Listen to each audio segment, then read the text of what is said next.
俄罗斯人和乌克兰人，还有白俄罗斯人是东斯拉夫民族的后裔，被誉为东斯拉夫三兄弟。白俄罗斯人认为自己具有更纯正的血统，在明斯克街头随处可见成群结队的高颜值美女。一些国际模特公司在白俄罗斯设立了分支机构，以挖掘一些潜在的美女。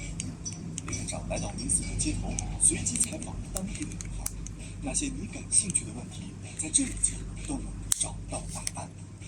Excuse me, hello. Do you know where is the restaurant? Restaurant.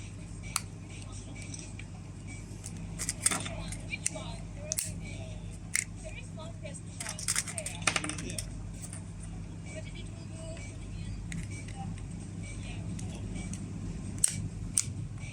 我现在来到一个这个俄式的白俄菜对吧？来看这白俄菜的什么？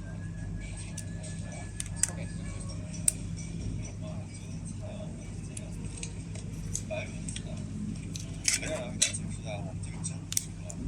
我是来这还带点任务，来看这家餐厅的服务员是什么样子。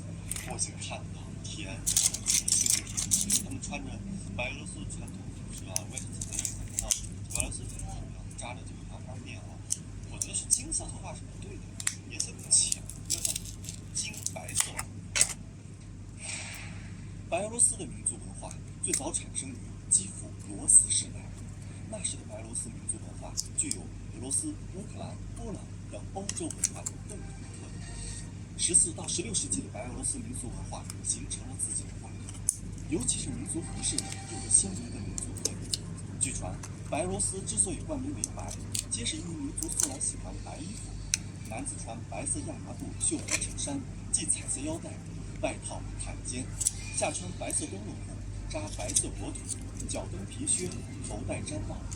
妇女穿上是燕儿服，上穿白色绣花衬衫，下穿条纹或方纹图案的白色